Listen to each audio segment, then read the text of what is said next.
애굽 사람들은 많은 우상을 섬기는데 그 중에 하나가 헤게치라고 하는 여신인데, 이 여신은 머리가 개구리고 몸은 사람인 그런 여신입니다. 개구리는 나일 강물이 줄어드는 9월경에 엄청나게 번식하고 그 울음소리도 요란하다고 합니다. 그리고 개구리가 번식력이 굉장히 강해서 이 개구리 여신 헤겟은 다산과 풍요, 예, 다산 자식을 많이 낳고 번성하게 해주는, 풍요로움을 주는 그 신입니다. 그래서 이 신을 만들고 섬겼고, 제가 오래전에 이집트 갔을 때도 보니까 이 곳곳에 이 개구리 우상들이 실제로 지금도 있더라고요. 지금도 개구리 형상의 동상들이 되게 많더라고요, 이집트에.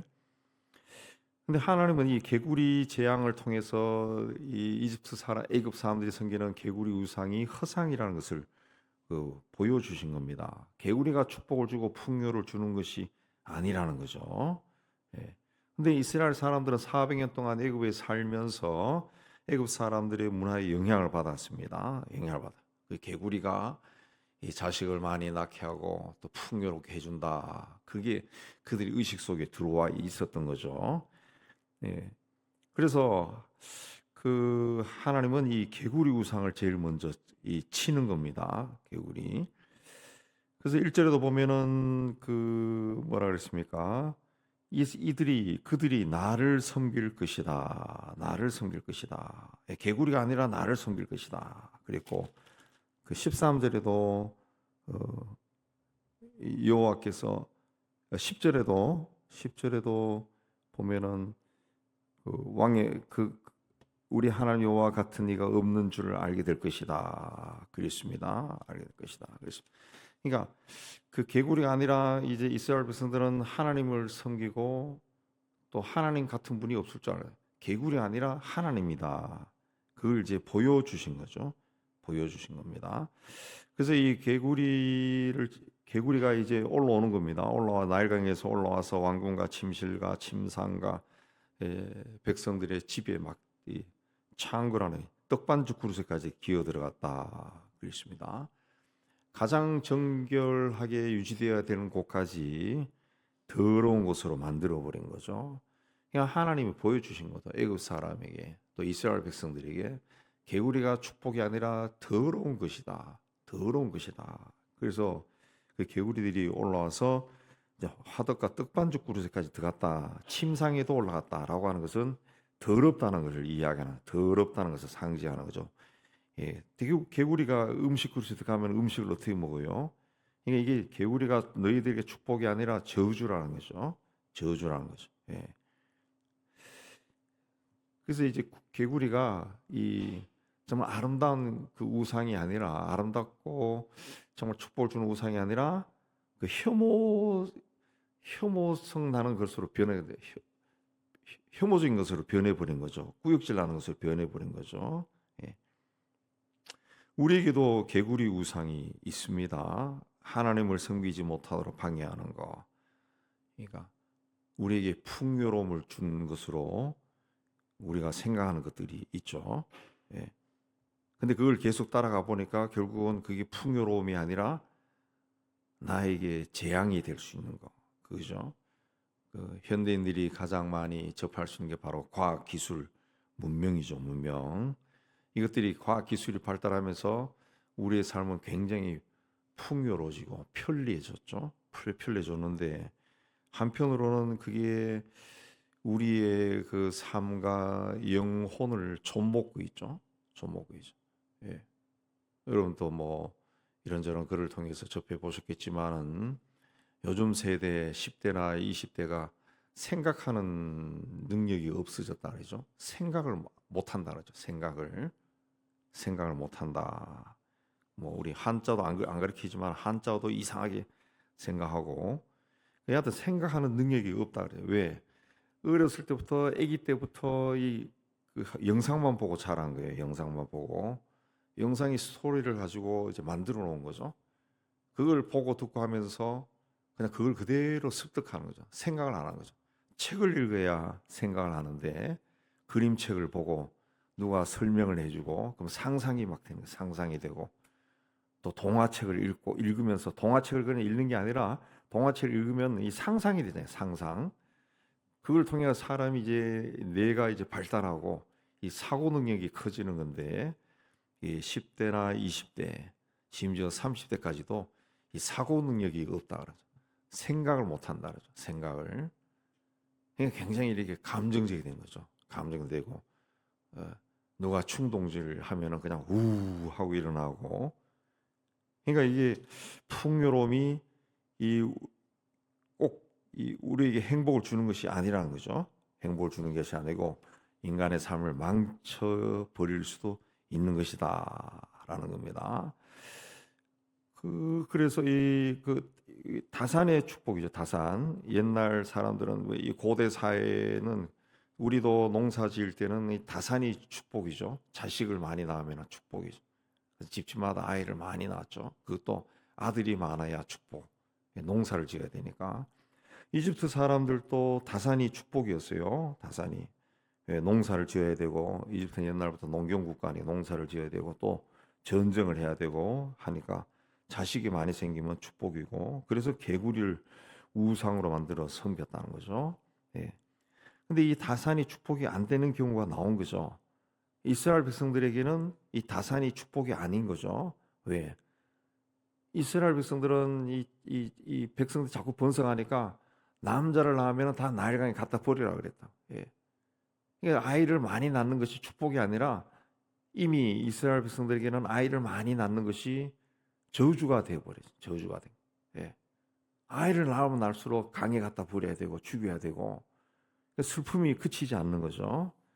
그러니까 이 다산이 축복이 아니라는 거, 개구리가 축복이 아니라는 것을 하나님이 가르쳐 준 거죠. 가르쳐 준 거죠. 예. 근데 이 개구리가 올라오게 하는 것을 바로의 술사들도 똑같이 했다 그랬습니다. 그 개구리 올라오는 것이 좋은 것도 아닌데 그 재앙인데 그 재앙을 따라 했다는 거죠. 재앙을 따라 했다. 그러니까 더 재앙이 더 심해진 거죠. 더 심해진 거. 그래서 바로가 이 재앙을 그치게 해라. 그치게 해라. 그러니까 모세가 언제 그치게 하는 게 좋겠소? 내일이다. 내일이다. 그렇게 해서 그 재앙을 이제 그칩니다. 그칩니다. 예. 이 풍요를 우리 뭐 오늘날 우리 세대도 마찬가지로 풍요롭고 또 편리한 것을 좋아합니다. 우리는 이미 이런 것에 익숙해졌기 때문에 이런 것에서 떠나 산다는 것이 굉장히 쉽지 않다. 굉장히 쉽지 않다. 네. 그 우리 풍요를 우리가 추구하기 때문에 오늘 이 시대를 살아가는 우리 신앙으로 살아가는 우리들도 이 풍요로움을 손에서 놓지 아니하고 하나님께 나아가는 경향이 적지 않습니다. 다른 말로 하면은 하나님 앞에 나갈 때도 그 십자가를 지지 않는 거죠. 십자가를 지지 않고 풍요로움을 손에 쥐고 있는 거죠. 희생을 하지 않고 복을 받기를 원하는 거죠. 그러니까 이 뭐 상식적으로도 하나님께 복 받기 위해서 하나님 앞에 더 열심히 나가야 되는데 열심히 안 나가서도 적당히 하고서도 복을 받고 싶은 마음이 우리에게 다 있는 거죠. 이미 그 신약에서도 이야기했지만 세상과 하나님 사이에 다 다리를 걸치고 있는 거죠. 근데 그걸 하나님이 다 보고 계시고 하나님이 그 창조하실 때 세상을 창조하실 때 세운 원칙이 심은 대로 거두는 거죠. 심은 대로 거두는. 적게 심는 자는 적게 거두고 많이 심는 자는 많이 거둔다. 그 심은 대로 거두는 겁니다. 근데 우리는 항상 나도 모르는 사이에 이 풍요는 손에서 놓지 아니하고 또 하나님의 은혜를 더해서 받기를 원하는 거죠. 받기를 원하는 그런 마음이 우리에게도 있다는 거죠. 그 하나님이 내린 재앙으로 바로의 자존심이 이제 순식간에 짓밟힌 거죠. 본인의 힘이 아무것도 아니라는 것을 깨달은 겁니다. 그래서 이제 모세와 아론이 기도해서 이제 그 개구리가 이제 없어집니다. 문제가 해결됩니다. 그러나 바로가 다시 마음이 완강해졌다. 마음이 완강해졌다. 그 하나님의 권위를 바로는 인정하지 않는 거죠. 자기가 하나님인데 무슨 하나님의 권위를 인정해요? 모세와 싸우는 거죠, 이 사람은. 그래서 그 다음에는 그 온 세상에 이가, 예, 애굽의 모든 티끌 먼지가 이로 변하는 그런 재앙이 임했습니다. 근데 요술사들은 그걸 따라하지 못했다 그랬습니다. 그리고 19절 보면은 애굽의 요술사들이 바로 왕에게 이것은 하나님의 권능입니다. 자기들이 하나님의 권능이라고 인정했습니다. 그러나 그 바로가 여전히 마음이 완악하게 되었다. 예. 그러니까 하나님 말씀과 같더라 그랬습니다. 그래서 백성을 놓지 않았다 그랬습니다. 그 다음에는 파리가 온 세상에 가득 찼다 그랬습니다. 그래도 그러니까 이 땅에서 바로가 이제 조금 이제 양보해서 25절에 이 땅에서 드려라 하나님께 제사 예배를 드려라. 그러니까 모세가 애굽 사람들이 자기들의 예배를 싫어하니까, 예. 그러니까 이들의 예배는 짐승을 죽여서 하는 거니까 그 광야에 들어가서 하게 해주세요. 예. 그래서 바로가 이제 너무 멀리 가지 말라 뭐 이렇게 했지만은 바로가 마음을 완강해서 그 백성을 보내지 않았다 그랬습니다. 예. 그러니까 하나님이 바로의 마음을 완악하게 했다. 그래서 하나님이 하셨다. 그러니까 이 말은 톨레하면 하나님이 우리의 마음에 은혜를 가득 차게 하실 수도 있다. 또 그 말과 똑같은 겁니다. 예. 하나님이 은혜를 베풀어 주시지 않으니까 바로의 마음이 완강해진 겁니다. 완강해진. 그러니까 지금 네 번째 재앙이 임했지만은 그 마음이 완강해진 거예요. 예. 마음이 부드러워지지 않은 거죠. 부드러워진 거예요. 그러니까 우리의 심령에 하나님의 은혜가 강처럼 흐르게 해야 되는 강처럼. 우리의 심령이 메말라 버리면은 하나님의 역사가 일어나도 보지 못. 예.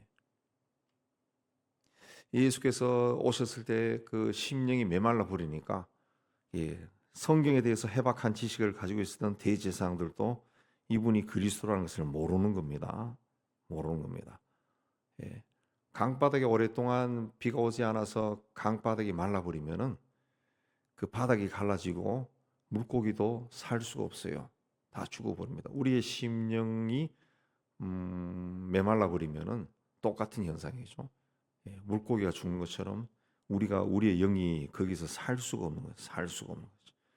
400년 동안 그 하나님의 말씀이 전해지지 않으니까 그 시대 백성들의 마음이 다 말라버린 거죠.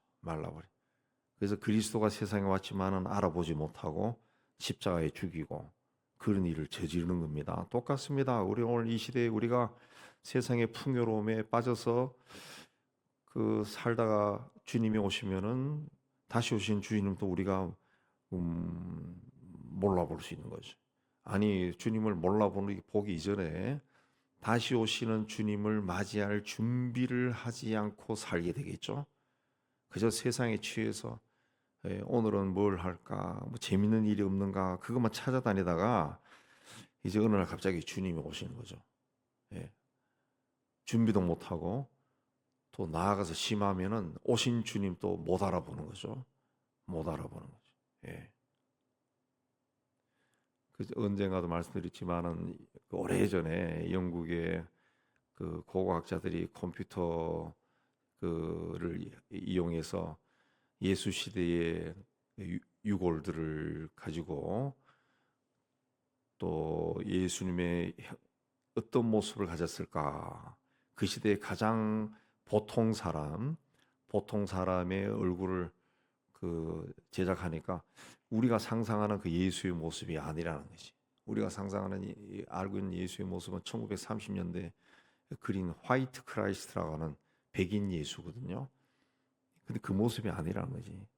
키도 별로 크지 않고 뭐 170몇 뭐 정도 되고 별로 크지 않고 얼굴도 통통하고 머리도 곱슬머리고, 예. 전혀 우리의 상상과는 다르다는 거지. 근데 만약에 그런 분이 이 시대에 나타나서 내가 예수다 그렇게 이야기하면은 사람들이 당신이 뭐 예수야 이럴 수 있는 거죠. 이럴 수 있는 거죠. 예. 그러니까 그 성경에 나오지만은 우리가 외모로 취하는 것도 버려야 되고 정말 그 하나님 영이시니까 하나님에 대한 그 사모하는 마음으로만 가득 말씀에 근거해서 하나님 사모하는 마음 가득 채우고 있어야 그 다시 오실 예수님이 어떤 모습으로 온다 할지라도 아멘 하고 받아들일 수 있는 거지. 그렇지 않으면은 그 이상한 일들이 일어날 수도 있을 것 같아. 예. 그러니까 오늘 우리 시대가 우리 심령이 마르지 않다 해야.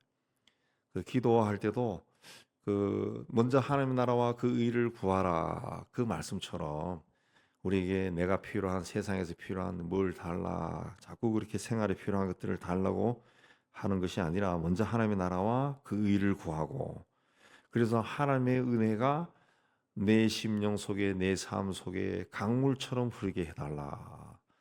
예, 그런 그 기도의 어떤 그 언어를 좀 바꿔야죠. 기도의 언어를 바꾸고 그렇게 했을 때 내 삶 속에 내 가정에 우리의 자식에게 자녀 손에게 하나님의 은혜가 강물처럼 흐르면은 문제가 일어나지 않겠죠. 문제가 일어난 문제도 해결이 되겠죠. 해결이 되겠죠. 예. 저는 어느 순간부터 이제 아픈 분을 위해서 기도할 때 그런 기도합니다. 저를 위해서도 하고 주님의 십자가의 보혈이 이 사람의 아픈 곳에 흐르게 해달라고. 예. 기도하면서 상상하니까 그러면 나을 것 같아. 예수의 십자가의 보혈이 흘러가니까 나을 것 같아요. 나을 것 같아요. 당연히 낫겠죠.